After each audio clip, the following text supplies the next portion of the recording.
예, 할렐루야. 이 시간 말씀대로 행하는 삶이란 제목으로 하나님 말씀을 전하겠습니다. 구원받은 믿음의 성도는 좁은 길을 따라 좁은 문을 향해 나아갑니다. 성도들이 걸어가는 그 좁은 길은 좁고 협착하다라고 우리에게 말씀하고 있습니다. 그렇다면 왜 우리가 걸어가는 이 길이 좁고 협착한가? 여기는 두 가지 이유가 있습니다. 첫 번째는 이 길을 아무나 걸어갈 수가 없기 때문입니다. 오직 하나님으로부터 택함 받은 사람만이 이 길을 걸어갈 수 있기에 이 길은 좁습니다. 또한 두 번째 이유는 바로 이 협착함에 대한 부분입니다. 다시 말해 우리가 걸어가는 이 길은 고난과 환란과 또 시험이 있다라는 겁니다. 우리가 이 걸어가는 이 십자가의 길, 좁은 길이라고 표현되어져 있는 예수님께서 걸어가신 이 십자가의 의의 길, 이 길은 결코 평탄한 길이 아닙니다. 예수님께서 우리에게 친히 보여주셨습니다. 얼마나 많은 사람들이 예수님을 대적했습니까? 또한 예수님께서 십자가를 지고 골고다 언덕으로 오르신 그 길이 어떠한 길입니까? 정말 고난의 고통 속에 있던 길이었습니다. 그래서 우리가 걸어갈 때에 예수님께서는 무엇이라고 말씀하셨습니까? 나를 따르려거든 자기 십자가를 지고 따라야 한다. 믿습니까? 이처럼 우리가 걸어가는 이 십자가의 의의 길이란 바로 세상으로 받는 여러 가지 많은 결박과 환란과 고난이 있는 그 길입니다. 그렇다면 우리가 받는 이 시험에는 어떠한 것이 있는가? 성경은 두 가지로 우리에게 정의합니다. 첫 번째는 바로 세상으로부터 받는 시험입니다. 더 실제적으로 얘기하자면 바로 마귀와 악한 영의 권세가 우리를 향해 쏟아붓는 공격들입니다. 그래서 사도 바울은 에베소서 6장 말씀에 이러한 모든 마귀와 악한 영의 권세들로부터 받는 시험을 이기기 위하여 무엇을 입으라라고 우리에게 말씀하셨습니까? 바로 하나님의 전신갑주를 입어라. 하나님의 전신갑주. 우리가 다시 말해 영적으로 무장하지 않고서는 이 사단의 공격으로부터 이겨낼 수가 없기 때문입니다. 분명히 기억하십시오. 이 좁고 협착한 좁은 길을 걸어갈 때 세상은 우리를 가만히 내버려 두지 않습니다. 예수님께서는 너희를 미워하기 전에 나를 먼저 미워한 것이요. 그리고 너희가 이제는 세상의 죄 아래 갇혀 있는 것이 아니라 우리 주 예수 그리스도께 속한 하나님의 자녀가 되었기에 세상이 너희를 미워하고 대적하는 것이다. 바로 우리가 걸어가는 이 좁고 협착한 십자가의 길이 이와 같은 길인 것입니다. 사랑하는 성도 여러분, 이처럼 세상은 끊임없이 우리를 공격합니다. 오늘 삼상수원에서도 예수님께서 말씀하셨듯이 양의 탈을 쓴 이레와 같이 광명한 천사와 같은 모습으로 우리를 찾아와서 우리를 시험에 빠뜨리고자 끊임없이 우리를 공격합니다. 하지만 그럼에도 불구하고 우리가 두려워하지 않을 수 있는 이유가 무엇입니까? 하나님께서 우리와 함께 하시기 때문인 줄 믿습니다.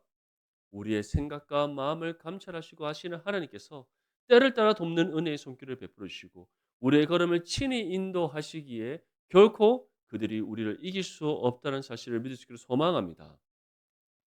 둘째로 우리가 받는 이 시험은 하나님으로부터 받는 것입니다. 하나님께서는 우리가 이 좁고 협착한 길을 걸어갈 때에 예수님의 십자가에 의해 길을 걸어갈 때 마냥 우리에게 도움만 주시는 것이 아닙니다. 때로는 우리에게 시험을 주시는 하나님이십니다. 그렇다면 세상으로부터 받는 시험과 하나님으로부터 받는 시험의 차이는 무엇입니까? 세상이 우리에게 주는 시험은 바로 우리를 죄로의 길로 유혹하기 위한 시험인 겁니다. 사단이 하나님의 허락 가운데 욥을 시험했습니다. 사단이 욥을 시험했던 이유가 무엇입니까? 그의 입술에서 하나님을 향한 원망과 하나님을 부정하는 말이 나오도록 만들기 위해서입니다. 그래서 그의 모든 자녀들을 죽게 했습니다. 그의 가진 모든 재산을 다 잃어버리게 했습니다. 온몸에 종기가 나서 고통 가운데 있게 했습니다. 하지만 그 가운데 또 다른 하나님의 시험이 있었습니다. 그 시험이 무엇이었습니까? 욥이 신이 고백했던 것처럼 정말 이 모든 시험을 통해 나를 숨금같이 되어나가게 하신 하나님을 믿습니까? 이처럼 사단이 주는 이 시험 가운데 하나님이 주시는 시험이 있었는데 그것이 바로 이 모든 시험을 통하여 그를 연단하여 순금같이 되어 나가게 하시고자 하는 하나님의 섭리하심의 은혜가 있었다는 겁니다. 사랑하는 성도 여러분, 이처럼 하나님께서 우리를 시험하시는 이유는 우리의 믿음을 다시금 확인하시기 위해서입니다. 그리고 우리의 믿음을 연단하셔서 숨금같이 되어나가게 하시기 위한 하나님의 은혜라는 사실을 믿으시기를 소망합니다. 아브라함도 하나님의 시험을 받았습니다.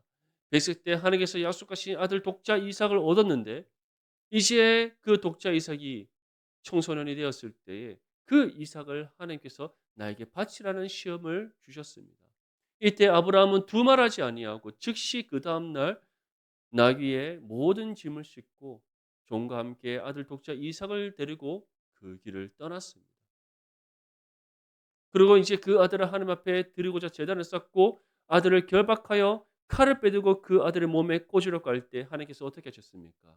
그 손을 멈추라셨고 여호와 일의 은혜, 이미 아브라함의 믿음을 아시는 하나님께서 독자 이삭 대신에 하나님께 제단에 올려 드릴 그 제물인 어린 양을 준비하셨다는 것. 또 이스라엘은 어떠한 시험을 받았습니까? 출애굽의 40년 광야 생활 동안에 하나님 앞에 시험 받았습니다. 그 40년 광야의 생활 속에서 그들은 끊임없이 하나님의 그 테스트, 그들의 신앙과 믿음을 향한 하나님의 그 시험이 있었습니다. 그 시험을 통하여서 이스라엘 백성들은 연단되어졌습니다. 강한 군사로 세워졌습니다.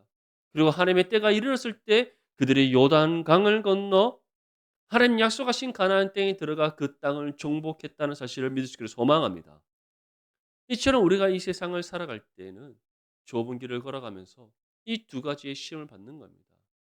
하지만 사단이 아무리 우리를 시험한다 할지라도 하나님의 그 능력의 팔이 우리와 함께하기에 하나님의 그 강한 손으로 우리를 굳게 붙잡고 있기에 결코 우리를 무너뜨릴 수 없다는 사실을 믿을 수 있기를 소망합니다. 또한 하나님께서 우리를 시험하시는 이유는 우리를 연단하여 순금같이 되어나가게 하시고자 하는 하나님의 은혜, 우리를 하나님 보시기에 거룩하고 흠이 없는 모습으로 세우셔서 우리의 신앙이 거룩한 장성한 분량에 이르도록 하시고자 하시는 하나님의 은혜의 섭리라는 사실을 믿으시기를 소망합니다. 그래서 예수님께서는 우리가 이 모든 시험을 믿음으로 온전히 감당하기 위해서 다음과 같이 말씀합니다. 마태복음 7장 21절 말씀에 나더러 주여 주여 하는 자마다 다 천국에 들어갈 것이 아니요 다만 하늘에 계신 내 아버지의 뜻대로 행하는 자라야 들어가리라. 다시 말해 이 좁고 협착한 좁은 길을 걸어가며 있어서 우리가 사단으로부터 받는 시험이든 하나님으로부터 받는 시험이든 이 모든 시험을 능히 감당할 수 있는 방법이 무엇이라는 겁니까? 하나님 아버지의 뜻대로 살아가는 것이다. 믿을 수 있기를 소망합니다. 사랑하는 성도 여러분, 이처럼 우리가 말씀의 뜻대로 살아갈 때 우리는 결코 흔들리지 않습니다. 좌로나 우로 치우치지 않습니다. 죄의 유혹에 빠지지 않고 하나님께서 우리에게 주시는 모든 시험을 능히 감당할 수 있습니다. 왜냐하면 말씀 가운데 성령께서 역사하셔서 우리에게 선한 지혜를 주시기 때문입니다. 능력을 주시기 때문입니다. 도움의 손길로 우리와 함께 하시기 때문입니다. 우리의 생각과 마음을 지켜주시기 때문입니다. 이 사실을 기억하여 언제나 하나님 말씀의 뜻대로 행하는 저와 여러분들의 삶이 되시기를 소망합니다. 우리 본문 24절과 25절 말씀 함께 읽겠습니다. 시작. 그러므로 누구든지 나의 이 말을 듣고 행하는 자는 그 집을 반석 위에 지은 지혜로운 사람 같으리니 비가 내리고 창수가 나고 바람이 불어 그 집에 부딪히되 무너지지 아니하나니 이는 주추를 반석 위에 놓은 까닭이요. 아멘. 이처럼 우리가 말씀대로 행한다는 삶이 어떠한 삶이라는 것을 말씀하고 있습니까? 반석 위에 세운 집과 같은 삶이다. 한번 생각해 보십시오. 하나의 건물을 짓기 위해서는 그 기초 건설을 얼마나 열심히 닦아야 됩니까? 보통 우리가 지금 우리 내당 중보교회가 지하 1층부터 지상 4층까지 약 5층 높이의 건물로 지어져 있습니다. 이 높이의 건물을 짓기 위해서는 밑으로 얼마만큼 깊이 파야 됩니까? 우리가 쌓는 것만큼 밑으로 파야 되는 겁니다. 왜냐하면 그만큼 견고하게 집의 기반을 세워놔야지 건물이 세워졌을 때 흔들리지 않기 때문입니다. 그래서 예수님께서 무엇이라고 말씀하고 있습니까? 하나님 말씀을 듣고 행하는 사람. 말씀대로 행하는 사람은 그 집을 반석 위에 지은 지혜로운 사람과 같다. 왜냐하면 말씀의 반석 위에 우리의 믿음이 세워졌을 때는 흔들리지 않기 때문입니다.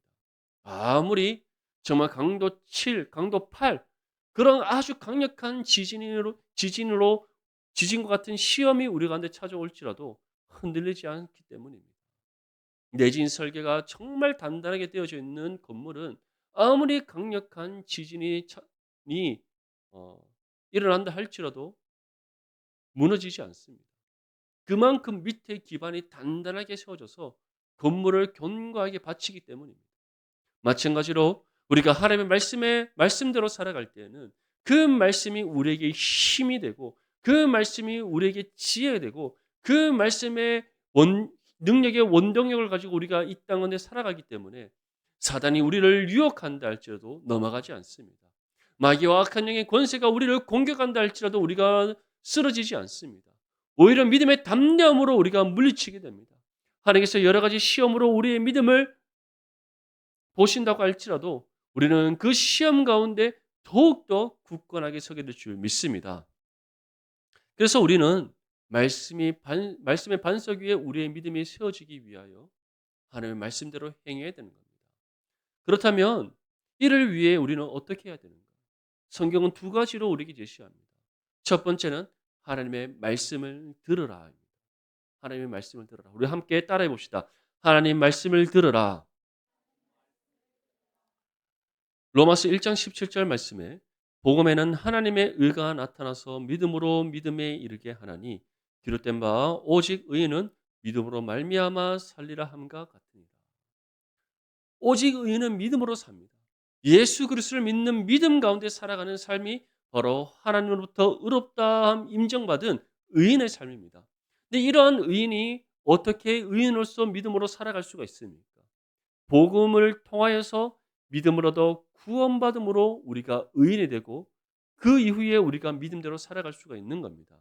근데 복음에 무엇이 있다고 말씀하고 있습니까? 하나님의 의가 나타난다. 다시 말해 복음의 능력이 있다라는 겁니다. 복음의 능력이 있다.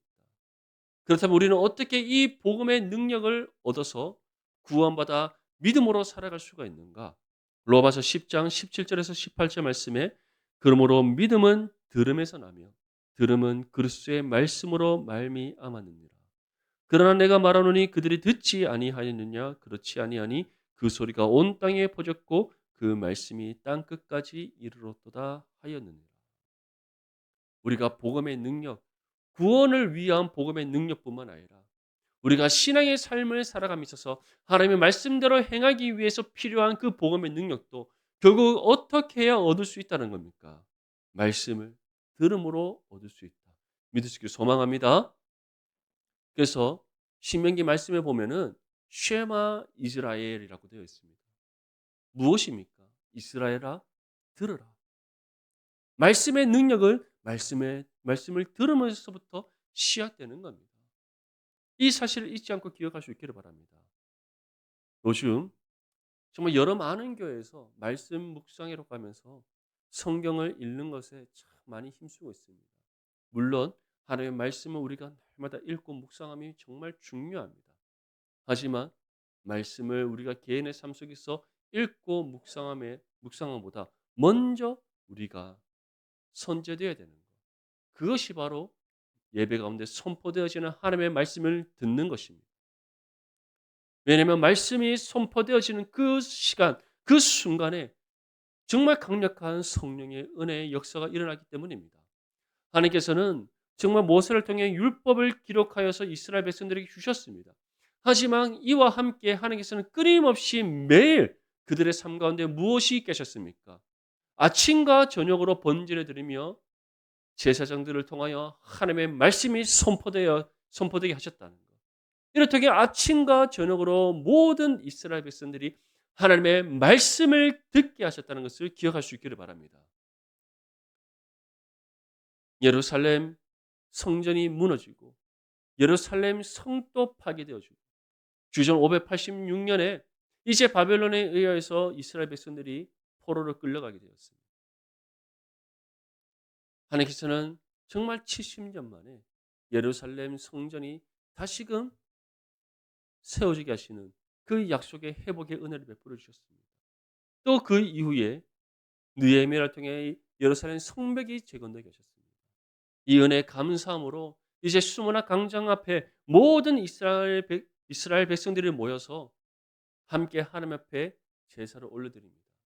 그때 박사 에스라가 모세의 율법을 펴서 하나님의 말씀을 읽으며 그 말씀 한 구절 한 구절을 해석하여 이스라엘 백성들의 선포하기 시작합니다. 그때 어떤 역사가 일어났습니까? 자신들의 모든 죄를 자복하여 회개하는 부흥의 역사가 일어났다는 사실을 믿으시기를 소망합니다. 이처럼 우리가 말씀대로 행하는 삶이 되기 위해서는 첫 번째 무엇이 필요하다는 겁니까? 말씀을 들음이 필요하다는 것. 사랑하는 성도 여러분, 정말 하나님의 말씀을 듣는 것에 힘쓸 수 있기를 간절히 소망합니다. 이를 위해 우리는 주일을 거룩하게 구별되게 지켜야 되고 하나님 앞에 함께 모여 예배함에 힘써야 될 줄 믿습니다. 매일의 삶 속에서 마찬가지입니다. 매일의 삶 속에서 우리가 어떠한 예배를 드리고 있습니까? 새벽을 깨어 하나님 앞에 드리는 예배가 있음을 기억하십시오. 이 새벽에 함께 나와 주의 이름의 영광을 찬송하고 하나님의 말씀을 듣고 또 그 말씀을 붙잡고 기도함으로써 우리의 믿음이 말씀의 반석 위에 든든히 세워질 수 있다는 사실을 믿으시기를 소망합니다.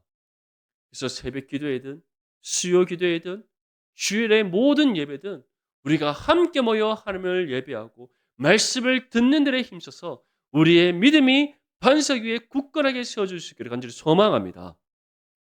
그 다음 두 번째가 주야로 말씀을 묵상하는 겁니다. 한번 따라합시다. 말씀을 주야로 묵상하라. 시편 1편 1절과 2절 말씀에 복 있는 사람은 악인들의 꾀를 따르지 아니하며 죄인들의 길에 서지 아니하고 오만한 자들의 자리에 앉지 아니하고 오직 여호와의 율법을 즐거워하여 그의 율법을 주야로 묵상하는도다. 왜 말씀을 들음이 먼저고 그 다음이 왜 말씀을 묵상합니까? 한번 생각해 보십시오. 아무리 성령의 감동하심으로 기록된 하나님의 말씀이라 할지라도 우리가 이 말씀을 사서로이 풀어서 해석할 수 있습니까? 성경은 그것을 절대적으로 금하고 있습니다. 그래서 구약에도 선지자들이 필요했습니다. 하나님의 말씀을 대언하여 전할 뿐만 아니라 하나님의 말씀의 율법을 해석하여 가르치는 선지자가 필요했던 겁니다. 그래서 그 선지자들을 양성하는 그 기관이 있었던 겁니다. 엘리사도 바로 그런 선지자의 양성 기관에서 양육되고 길러낸 선지자였다. 사무엘 또한 이스라엘 선지자로서 또 자신의 후학들을 기르는 일에 힘썼다는 것을 성경이 우리에게 분명히 전하고 있습니다. 바울 또한 마찬가지입니다. 바울이 가장 힘썼던 것이 무엇입니까? 예수 그리스도의 복음을 전하는 것과 말씀을 가르치는 것. 바울이 전한 모든 서신 또한 무엇입니까? 예수 그리스도의 복음의 진리를 각 교회에 전하고 가르치는 것이었습니다. 아멘.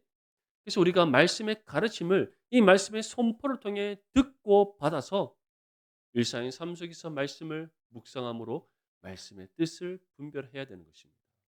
그래서 말씀을 들음이 먼저고 그다음이 우리의 삶 속에서 말씀을 묵상하는 겁니다. 우리가 이 말씀을 묵상할 때에 어떠한 은혜가 있다라고 우리에게 전하고 있습니까? 악인들의 꾀를 따르지 않는다. 죄인들의 길에 서지 않는다. 오만한 자들의 자리에 앉지 않는다. 믿을 수 있기를 소망합니다. 결국 우리가 말씀을 들음으로 우리가 정말 하나님의 뜻을 깨닫고 또한 우리가 일상의 삶 속에서 끊임없이 말씀을 묵상하여 그 말씀이 우리의 심령에 새겨짐으로써 우리가 모든 마귀와 악한 영의 권세들로부터 받는 시험과 모든 공격들을 물리칠 수 있다는 것을 우리에게 말씀하고 있는 겁니다. 왜냐하면 이처럼 말씀을 듣고 가르침 받고 또 말씀을 묵상함으로 하나님의 뜻을 바르게 분별하여 깨달아 말씀대로 행하는 삶은 반석 위에 지은 견고한 집이 되기 때문입니다. 사랑하는 성도 여러분, 정말 하나님의 말씀을 듣고 묵상하는 일에 힘쓰는 저와 여러분들의 삶이 될 수 있기를 소망합니다. 시편 119편 105절 말씀에는 다음과 같이 말씀합니다. 주의 말씀은 내 발의 등이요 내 길에 빛이니이다.